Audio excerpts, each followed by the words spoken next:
It's Monday, July 17th. This is The Gateway. I'm Wayne Pratt. Aomawa Shields always knew she'd be an astronomer. As a child, she had a profound curiosity about the stars and planets. Whenever I would look up, all I could think about was what's out there? What's out there? Is anything looking back up at me? And how can I find out? In just a few minutes, St. Louis Public Radio's Marissa Ann Lewis-Thompson will have more from Shields on her new book, Life on Other Planets, a memoir of finding my way in the universe. The St. Louis Metropolitan Police Department has failed to solve nearly 60% of the homicides in the city since 2017. That's according to data provided to St. Louis Public Radio and our partners at APM Reports through a settlement of an open records lawsuit. St. Louis Public Radio's Rachel Lippman reports. Between 2017 and July 4th, about 1,300 people were killed in St. Louis, the vast majority of them black men. But the data show that fewer than half of those cases have been closed, most often because there's been an arrest. The SLMPD's clearance rate of 41% is below the national average, according to experts. The numbers were better for white victims over those 6.5 years. Police made arrests in those cases 56% of the time. The rate has improved overall in the last few years. APM Reports sued in November 2021 over the department's refusal to provide the clearance status of homicide cases, despite previously making the information available to other media outlets. The data release is part of a settlement reached June 13th. I'm Rachel Lippman, St. Louis Public Radio. The Illinois Supreme Court will release its decision about cash bail in the state tomorrow. Lawmakers passed a bill in 2021 preventing authorities from holding people in jail if they don't have enough money to pay bail. Instead, judges can only consider safety and whether the person is a flight risk.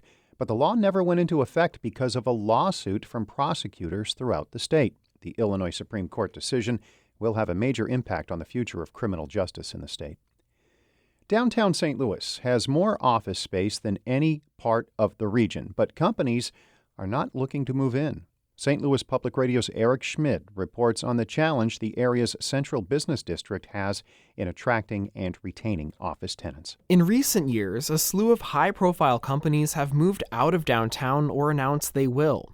Firms like Polsinelli and Bank of America, which have moved operations to Clayton, or Brown & Crouppen, which is moving to the Hill. Rick Messy is a senior vice president at CBRE, which tracks office occupancy and vacancies. A lot of this has to do with bringing the employees back to work. Companies want people to return back and start collaborating with their partners, Tuesday through Friday. Messy says work from home has been effective, and companies are looking for ways to encourage employees to be in person. He says that means moving to newer office spaces that offer amenities like gyms, full-service cafeterias, restaurants, and other perks. I'm Eric Schmid, St. Louis Public Radio. Reopening plans have been announced for a historic theater in the Del Mar Loop. The new owners of the Tivoli Theater plan to open the doors in September after $1 million in renovations. The St. Louis Business Journal reports one family church purchased the venue in late 2021 for more than $4 million.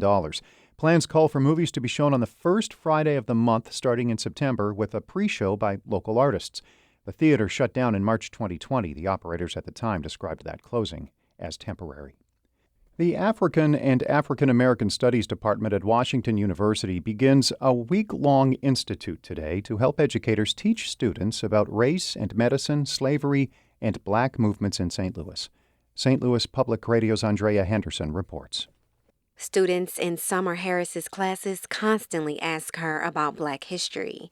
They want to know more about famous Black St. Louisans, HBCUs, and the Black Lives Matter movement. Harris is a dance teacher at Grand Center Arts Academy. She is aware of some Black history and incorporates it into her dance classes, but wants to learn more to better inform students about Black culture and its influence on St. Louis. And I show my students when we're doing hip-hop, I'll say, hey, let's look at a video and watch these kids in Africa dancing. And look at that. Look at how that has impacted what you're doing on TikTok right now. Harris plans to incorporate the history lessons from the Summer Institute to help inspire students who come from impoverished communities.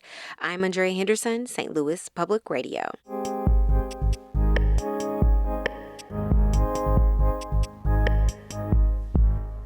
Aomawa Shields has always been fascinated with the stars and the universe beyond the solar system. As a leading astronomer and astrobiologist, Shields studies if planets beyond the galaxy could support life. But it's her personal journey that's the center of her new book, Life on Other Planets, a memoir of finding my way in the universe. Shields spoke with St. Louis Public Radio's Marissa Ann Lewis-Thompson about it. What was it about the stars, the planets, and the galaxies that led you to become an astronomer? Well, when I would look up at the sky, and that was often, that I looked up so much that I often bumped into things on the street, like telephone poles and, and street signs. And whenever I would look up, all I could think about was what's out there? What's out there? Is anything looking back up at me? And how can I find out? And that really started it all for me. There was a point in time when you realized you were having this internal conflict between your love of astronomy and your love of the arts when you were working on your PhD the first time around. And you even had a professor that suggested that you didn't belong.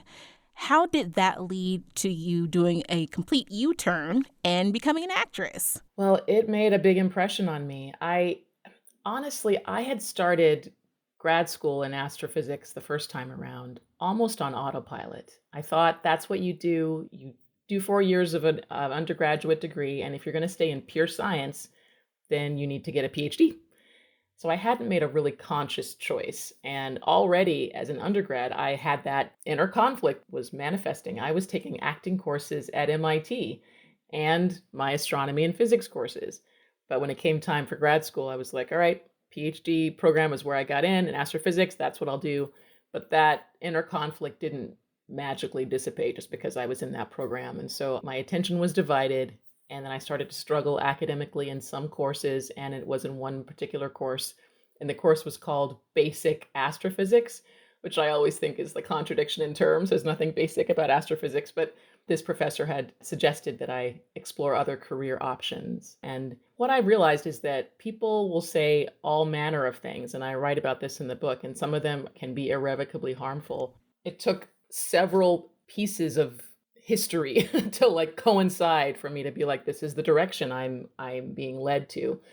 It took me applying to the astronaut candidate program. I barely met the minimum qualifications and I didn't advance to the next level. And I knew without a PhD, I wouldn't. It took me hosting a science TV show and that show getting greenlit for more episodes. And yet they changed the host and I got put in touch with Neil deGrasse Tyson, who recommended getting the PhD. And then it also took me realizing that the day job I had taken, once I realized I missed astronomy, I took a day job at Caltech working for a space telescope called Spitzer. There was only so far I could go in that job without a PhD myself. And so these three things showed me that I needed to return to do that. Your work is so fascinating, and some of it focuses on those big questions that we're all curious about, like, is there life on other planets? What have you learned in all of your research? Our work has shown that the surface matters. Even with just an Earth-like atmosphere, it matters. But throughout a pretty large parameter space, whether the surface is ice or sand or salty ice or carbon dioxide ice or granite, each surface type interacts with the light from its star in a different way. And that interaction creates energy and heat or feedback that can reflect energy away and cool a planet down. And this is an important interaction that's quite relevant for climate and how habitable a planet actually is. As you reflect on this chapter in your life, what would you say to other young girls of color who want to pursue a career in the sciences? There's no one way to be a scientist. There's no one way to be an artist. There's no one way to do anything. It truly is about being you doing it. And it also doesn't take much. I'm not saying you need to quit your job today. This isn't about making radical steps. There were small incremental steps that I took. It was not a linear path. It was very zigzaggy. And all that I needed to be was open and willing.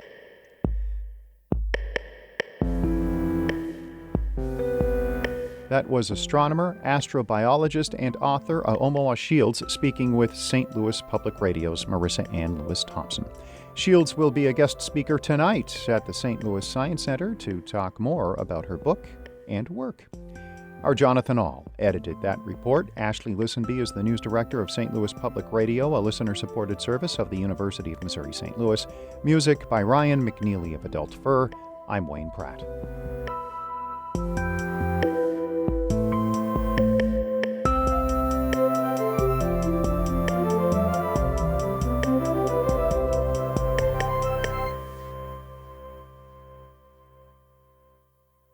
Support comes from the Missouri Forest Products Association, providing more than 41,000 jobs in the production of wood pallets, railroad ties, white oak barrels, hardwood floors, and more.